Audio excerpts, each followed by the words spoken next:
লেবাননের ইরান সমর্থিত সশস্ত্র সংগঠন হিজবুল্লাহর প্রধান হাসান নাসরুল্লাহকে হত্যার পর গোটা মধ্যপ্রাচ্যে চরম উত্তেজনা বিরাজ করছে। এই উত্তেজনার আগুনে ঘি ঢেলেছেন ইসরায়েলের প্রধানমন্ত্রী বেনিয়ামিন নেতানিয়াহু। এই যুদ্ধবাজ নেতা ইরানি জনগণের উদ্দেশ্যে কড়া হুমকির স্বরে বলেছেন, মধ্যপ্রাচ্যে এমন কোনো জায়গা নেই যা ইসরায়েলের নাগালের বাইরে। 30 সেপ্টেম্বর সোমবার তিনি এই হুমকি দিয়েছেন। এর দুদিন আগেই ইসরায়েলের সেনাবাহিনী লেবাননের ইরান সমর্থিত হিজবুল্লাহর নেতাকে হত্যা করে। ব্রিটিশ বার্তা সংস্থা রয়টার্স এ তথ্য জানিয়েছে। নেতানিয়াহু তার কার্যালয় থেকে প্রকাশিত একটি 3 মিনিটের ভিডিও বার্তায় ইংরেজিতে বক্তব্য রাখেন এবং ইরান সরকারকে কার্যত মধ্যপ্রাচ্যকে যুদ্ধের আরও গভীরে ঠেলে দেওয়ার জন্য দায়ী করেছেন। তিনি বলেন, ইরানের সরকার তাদের নিজেদের জনগণকে ক্ষতির মুখে ঠেলে দিচ্ছে। নেতানিয়াহু বলেন, মধ্যপ্রাচ্যে এমন কোনো স্থান নেই যেখানে ইসরায়েলের নাগাল পৌঁছায় না। আমাদের জনগণ ও দেশকে রক্ষা করার জন্য আমরা যে কোনো জায়গায় যেতে পারি এবং হামলা করতে প্রস্তুত। ইরানের বর্তমান শাসক গোষ্ঠী তাদের জনগণকে বড় ধ্বংসের কিনারায় নিয়ে গেছে বলে দাবি করেছেন তিনি। নেতানিয়াহু প্রবল আত্মবিশ্বাসের সাথে বলেন, ইরান যখন সত্যি মুক্ত হবে তখন ইসরায়েল ও ইরানের মধ্যে শান্তি স্থাপিত হবে, আর সেই দিন আসতে খুব বেশি দেরি নেই। গেল শনিবার ইসরায়েলের বিমান হামলায় বৈরুতে হিজবুল্লাহ নেতা হাসান নাসরুল্লাহ নিহত হওয়ার প্রসঙ্গে নেতানিয়াহু বলেন, ইরানি শাসকদের পুতুল প্রতিদিনই নির্মূল হচ্ছে। উল্লেখ্য যে ইসরায়েল সম্প্রতি লেবাননে হিজবুল্লাহর লক্ষ্যবস্তুতে আক্রমণ আরও বাড়িয়ে দিয়েছে। হিজবুল্লাহ মধ্যপ্রাচ্যের সবচেয়ে শক্তিশালী মিলিশিয়া গোষ্ঠীগুলোর মধ্যে অন্যতম এবং এটির ইরানের সঙ্গে সংশ্লিষ্টতা রয়েছে। গত শুক্রবার লেবাননের রাজধানী বৈরুতের দক্ষিণাংশে হিজবুল্লাহর কমান্ড সদর দপ্তরে ব্যাপক বিমান হামলা চালায় ইসরায়েল। হিজবুল্লাহর নেতা নাসরুল্লাহকে লক্ষ্যে পরিণত করতে এসব হামলা চালানো হয় বলে জানায় তারা। হামলাগুলো সফল হয় এবং সেই হামলায় নাসরুল্লাহ নিহত হন। হিজবুল্লাহর প্রধান হাসান নাসরুল্লাহ ছিলেন মধ্যপ্রাচ্যের অন্যতম পরিচিত এক মুখ এবং সবচেয়ে প্রভাবশালী ব্যক্তিত্ব। তার মৃত্যু কেবল হিজবুল্লাহর জন্য নয়, ইরানের জন্য বড় ধাক্কা। বিশ্লেষকদের মতে নেতানিয়াহু উদ্দেশ্য প্রণোদিতভাবেই হিজবুল্লাহর উপর এমন হামলা চালিয়েছে। ইসরায়েল চায় ইরানকে উস্কে সর্বাত্মক যুদ্ধে জড়াতে।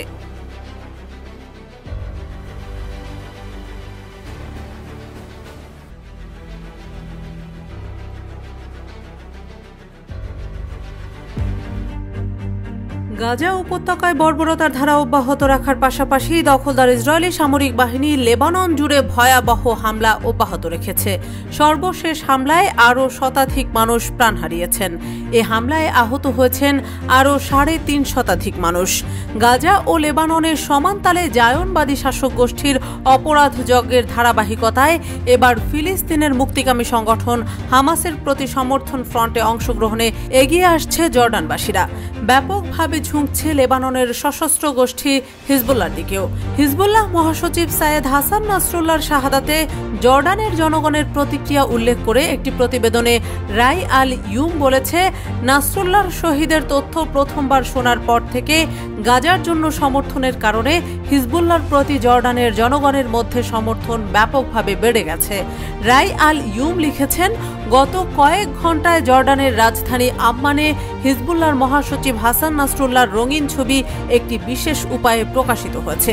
এই মিডিয়া লিখেছে, বৈরুতের শহরতলিতে তার হত্যার নিন্দা জানিয়ে বিক্ষোভ এবং সমাবেশের সময় ঘটেছিল এবং শত শত জর্ডানবাসী বিশেষ উপায়ে নাসরুল্লাহর ছবি তুলেছিল এবং তার হত্যার নিন্দা করেছে।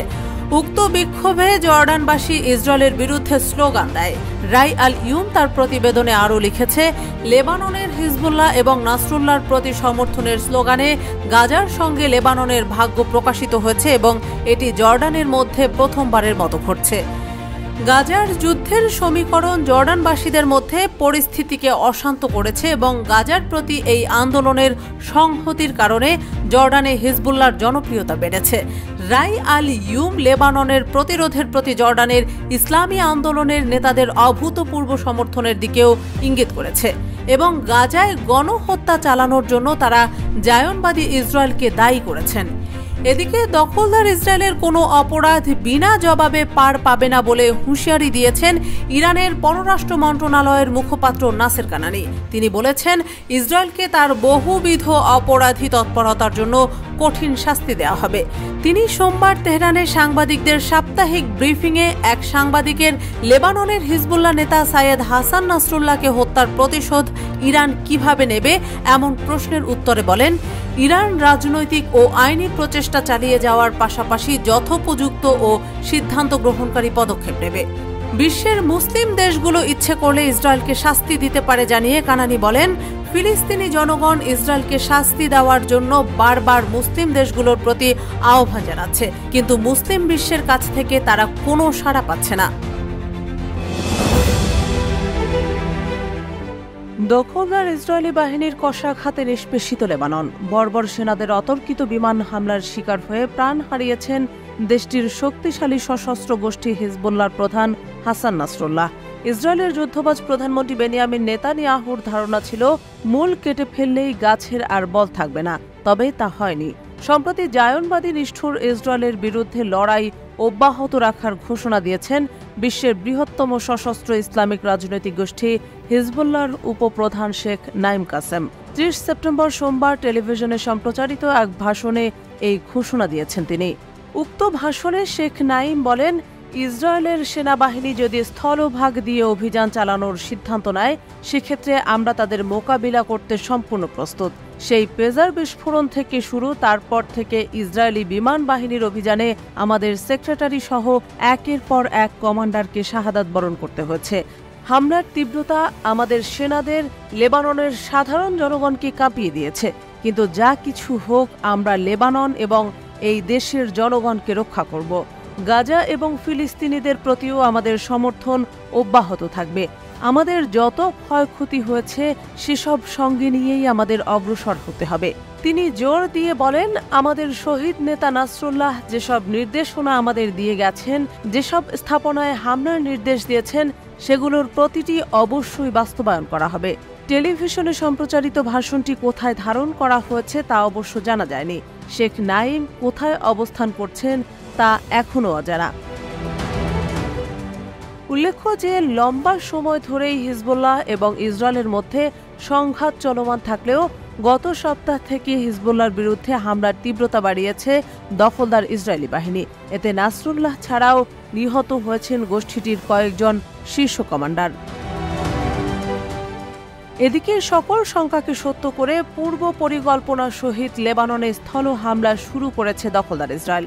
ইসরায়েলি প্রতিরক্ষা বাহিনী 1 অক্টোবর মঙ্গলবার স্থল হামলা চালানোর ঘোষণা দেয়, যদিও হামলাটি সীমিত এবং নির্ধারিত লক্ষ্যবস্তু লক্ষ্য করে চালানো হচ্ছে বলে দাবি করেছে তারা। ইসরায়েলি প্রতিরক্ষা বাহিনী স্থল হামলার ব্যাপারে জানিয়েছে যে কয়েক ঘণ্টা আগে হিজবুল্লাহর অবকাঠামো লক্ষ্য করে দক্ষিণ লেবাননের সীমান্তবর্তী কয়েকটি গ্রামে নির্দিষ্ট এবং সীমিত স্থল অভিযান শুরু করেছে সেনারা। ব্লু লাইনের কাছে অবস্থিত হিজবুল্লাহর এই অবকাঠামোগুলো ইসরায়েলি শহরগুলোর জন্য তাৎক্ষণিক হুমকি হয়ে দাঁড়িয়েছে। এর আগে সোমবার রাতে লেবাননে স্থল হামলার অনুমোদন দেয় দখলদার ইসরায়েলের নিরাপত্তা পরিষদ। ওই সময় জানানো হয়, হিজবুল্লাহর বিরুদ্ধে যুদ্ধের পরবর্তী ধাপের অনুমোদন দেওয়া হয়েছে।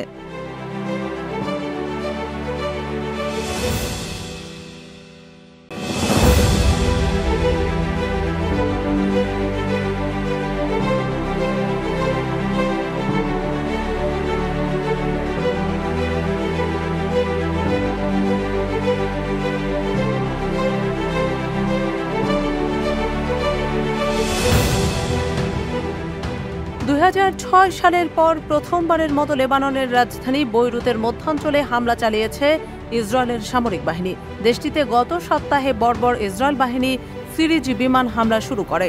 সে হামলার প্রতাপে মৃত্যু হয় লেবাননের সশস্ত্র গোষ্ঠী হিজবুল্লাহ প্রধান হাসান নাসরুল্লাহর। টানা কয়েকদিন বিমান হামলার পর এবার দেশটিতে ইসরায়েলি সেনারা আরম্ভ করেছে জোরদার স্থল অভিযান। এ নিয়ে বক্তব্য দিতে গিয়ে ইসরায়েলের প্রতিরক্ষা বাহিনী IDF জানিয়েছে, এই হামলা গাজার মতো বিস্তৃত আকারের নয়, বরং সংক্ষিপ্ত এবং সীমিত মাত্রার হবে।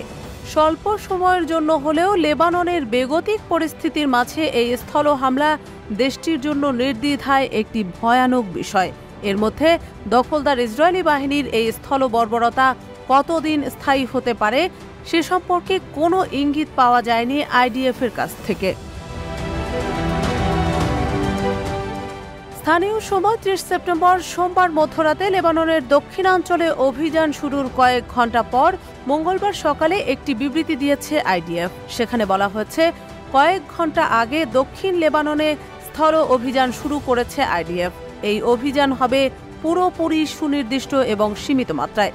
দক্ষিণ লেবাননে ইসরায়েলের সীমান্তবর্তী লেবানিজ গ্রামগুলোতে বেশ কিছু সামরিক স্থাপনা রয়েছে হিজবুল্লাহর, যা ইসরায়েল রাষ্ট্র ও তার নাগরিকদের নিরাপত্তার জন্য গুরুতর হুমকি।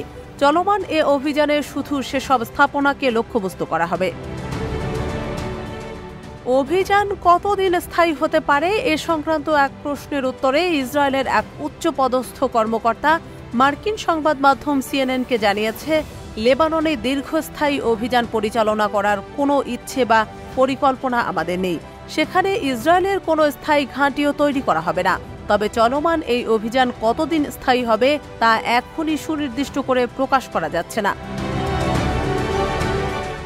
উল্লেখ্য যে গত ১৭ অক্টোবর হিজবুল্লাহর সদস্যদের ওয়াকিটকি ও কয়েকশো পেজারে একসঙ্গে বিস্ফোরণ করায় বর্বর ইসরায়েল। এতে নিহত হন অন্তত ৩২ জন এবং আহত হন ৩,০০০-এর বেশি। পেজার বিস্ফোরণের ২ দিন পর থেকে ইসরায়েলে বিমান অভিযান শুরু করে আইডিএফ। গত এক সপ্তাহেরও বেশি সময় ধরে চলা সেই অভিযানে ইতোমধ্যে হিজবুল্লাহর প্রধান নেতা ও সেক্রেটারি জেনারেল হাসান নাসরুল্লাহ এবং বেশ কয়েকজন জ্যেষ্ঠ কমান্ডার সহ শত শত মানুষ নিহত হয়েছেন। রবিবারের হামলাতে নিহত হয়েছেন ১০৫ জন।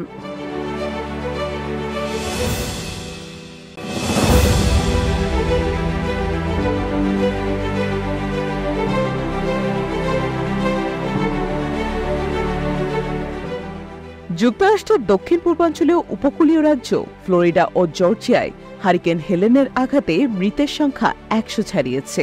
ধারণা করা হচ্ছে এই সংখ্যা ৬০০তেও পৌঁছাতে পারে। ব্যাপক ক্ষয়ক্ষতির পাশাপাশি কয়েক লাখ মানুষ বিদ্যুৎ বিচ্ছিন্ন অবস্থায় রয়েছে। এখন পূর্বাভাস ছিল কোন দিক দিয়ে বয়ে যাবে প্রলয়ঙ্কারী ঘূর্ণিঝড় হেলেন, সেই অনুযায়ী জরুরি ব্যবস্থাও নেওয়া হয়েছিল। ঝড় আসার আগেই যুক্তরাষ্ট্রের ফ্লোরিডা অঙ্গরাজ্যের উপকূলীয় অনেক শহর থেকে নিরাপদ আশ্রয় সরিয়ে নেওয়া হয়েছিল বাসিন্দাদের। ঝড়ের হুমকিতে থাকা শহরগুলোর তালিকায় ছিল স্টেইন হেচি নামের শহরও। সোমবার সিএনএন-এর বরাতে জানা গেছে, ফ্লোরিডার যে শহরগুলোর উপর দিয়ে ঝড়টি বয়ে গেছে তার মধ্যে সবচেয়ে ক্ষতিগ্রস্ত হয়েছে স্টেইন হেচি নামের শহরটি। ১০ থেকে ১৫ ফুট উঁচু জলোচ্ছ্বাস সহ হারিকেন হেলেন প্রায় ২২৫ কিলোমিটার বেগে এসে এই শহরে আঘাত হানে। যুক্তরাষ্ট্র ভিত্তিক সংবাদ মাধ্যম দ্য এক্সপ্রেস জানিয়েছে, হারিকেন হেলেনের শক্তিমত্তা এতটাই ছিল যে স্টেইন হেচি শহরটি মানচিত্র থেকে প্রায় সম্পূর্ণভাবে নিশ্চিহ্ন হয়ে গেছে। সংবাদ মাধ্যমটির প্রতিবেদনে বলা হয়েছে, ফ্লোরিডার রাজধানী শহর তালাহাসি থেকে ৯০ মাইল দক্ষিণ পূর্বে অবস্থিত স্টেইন হেচি শহরে আনুমানিক ৫০০ লোকের বসবাস। ঝড় আসার আগেই শহর থেকে তাদের সরিয়ে নিয়েছিল কর্তৃপক্ষ। ঝড় থেমে যাওয়ার পর বাসিন্দাদের কেউ কেউ ফিরে এসে স্তব্ধ হয়ে যাচ্ছেন, কারণ তাদের পরিচিত শহরের কিছুই আর অবশিষ্ট নেই। চারদিকে শুধু ধ্বংসস্তূপ। অনেকেই বলছেন মানচিত্র থেকেই মুছে গেছে আমাদের প্রিয় শহরটি। সিএনএন-এর তথ্য অনুযায়ী এখন পর্যন্ত এই ঝড়ে ১১৮ জনের মৃত্যুর খবর নিশ্চিত করা হয়েছে। তবে নিখোঁজ রয়েছেন আরও অসংখ্য, তাই মৃতের সংখ্যা আরও বাড়তে পারে। বিভিন্ন শহরের বিদ্যুৎ লাইনগুলো উড়ে গেছে, ফলে বিদ্যুৎ বিচ্ছিন্ন হয়ে আছেন হাজার হাজার মানুষ। ফ্লোরিডা ছাড়াও জর্জিয়া, টেনেসি এবং নর্থ ও সাউথ ক্যারোলিনার বিস্তীর্ণ এলাকায় এই ঝড়ের প্রভাব পড়েছে। কোথাও কোথাও ১৫ ফুটেরও বেশি উঁচু জলোচ্ছ্বাস দেখা গেছে। সরকারিভাবে ঝড়ের ক্ষয়ক্ষতি সম্পর্কে এখনো কোনো হিসেব মেলানো যায়নি। তবে আর কোনো ঝড়ের আশঙ্কা না থাকায় পরিস্থিতির দ্রুত উত্তরণ হবে বলে আশা করছে কর্তৃপক্ষ। ঘূর্ণিঝড় হেলেনকে ভয়াবহ বিধ্বংসী উল্লেখ করে যুক্তরাষ্ট্রের প্রেসিডেন্ট জো বাইডেন বলেছেন, আমার জীবনে আমি এমন বিধ্বংসী ঘূর্ণিঝড় খুব কম দেখেছি। নিখোঁজদের অনুসন্ধান এবং ক্ষতিগ্রস্তদের মধ্যে ত্রাণ তৎপরতা অব্যাহত রয়েছে। যোগাযোগ ব্যবস্থাও স্বাভাবিক করার প্রক্রিয়া শুরু হয়েছে। আমরা সর্বাত্মকভাবে ক্ষতিগ্রস্তদের পাশে আছি।